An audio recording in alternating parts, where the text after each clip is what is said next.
o hay gas alrededor de las asas intestinales, pues le hago manejo quirúrgico porque efectivamente, a pesar de que sea difícil, se vio una lesión visceral hueca y pues requiere cirugía. ¿Listo? Pero si se trata entonces de un abdomen, un traumatismo de baja energía, una caída de menos de 3 metros de altura, una caída de la moto, por ejemplo. Pasa frecuentemente que se cayó de la moto, esa es la moto quieta, y se cayó y se golpeó con el andén, por ejemplo. Eh, se trata de un abdomen que es evaluable y no hay estigma de trauma y es un traumatismo, digamos, temprano, le puedo hacer una ecografía abdominal.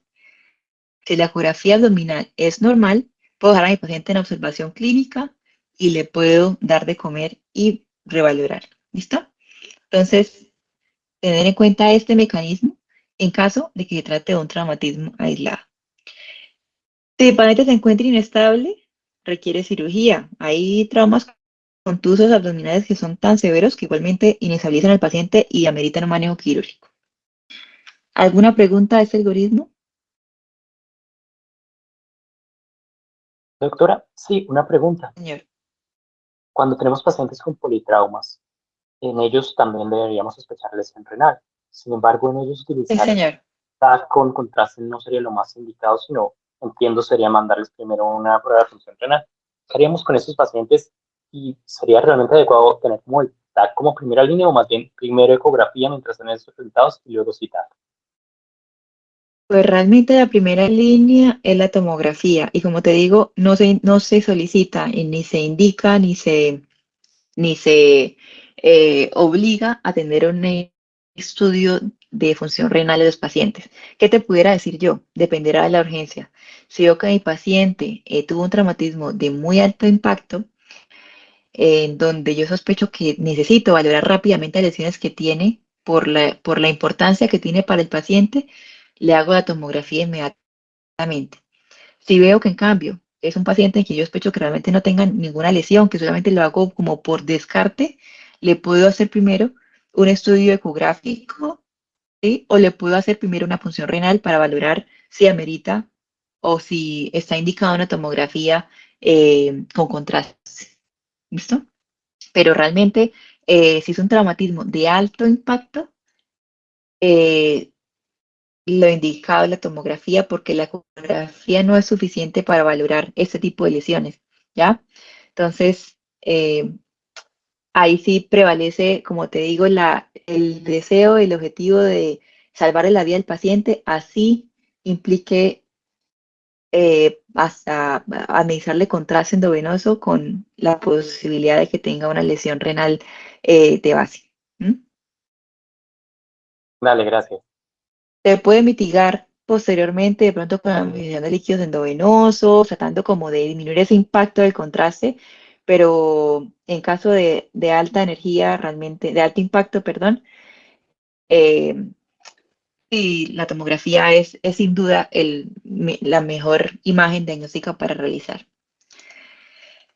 Bueno, entonces, en tramo cerrado tenemos los órganos más frecuentemente lesionados, los órganos sólidos.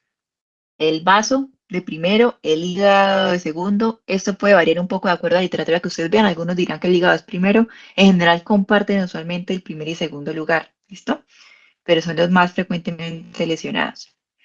Entonces, vamos a hablar del trauma de hígado. Entonces, el hígado eh, tiene unas características especiales debido a que tiene diferentes zonas y diferentes irrigaciones, ¿sí?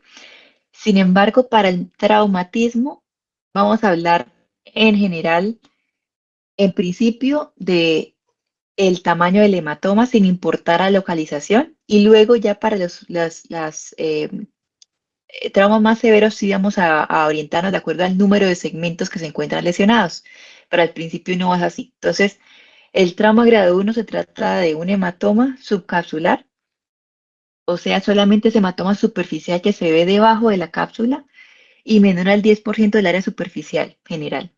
Puede ser de cualquier parte. O una laceración con un desgarro de la cápsula que sea menor a 1 centímetro. ¿Mm? Tenemos el grado 2. que es un hematoma subcapsular también, que puede llegar a ser hasta el 50%, pero igualmente solamente subcapsular, entonces muy superficial, o un hematoma intraparenquimatoso que tenga menos de 10 centímetros de diámetro.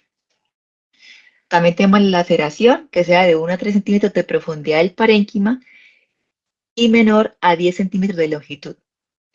En el traumatismo grado 3 está el hematoma subcapsular que tenga más del 50% del área o que sea expansivo. Entonces ya hablamos de que es un sangrado activo, progresivo. O un hematoma que se encuentre roto que tenga un sangrado a cavidad peritoneal.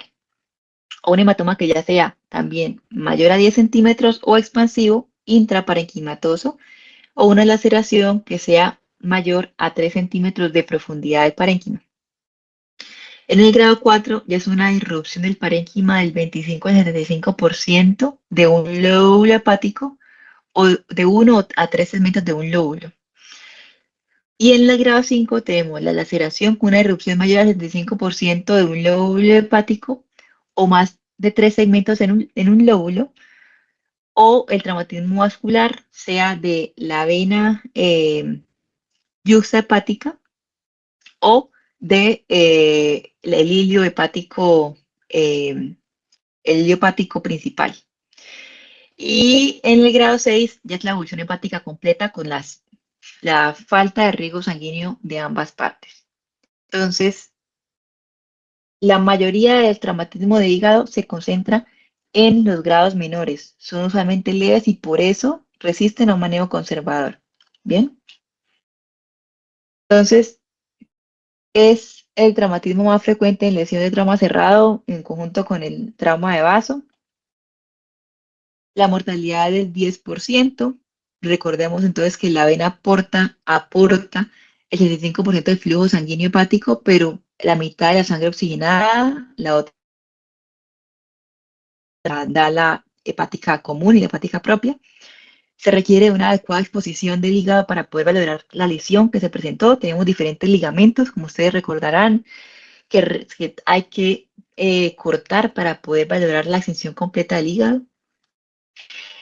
Lo más frecuente son grados menores y la mortalidad, por tanto, es baja, pero en grados altos, mayor al 3, donde ya tenemos un signo, un sangrado activo, el traumatismo, la mortalidad puede ser hasta el 30%, ¿sí? Y acá tenemos mortalidades para diferentes grados, siendo el sexto con la evolución hepática el 100%.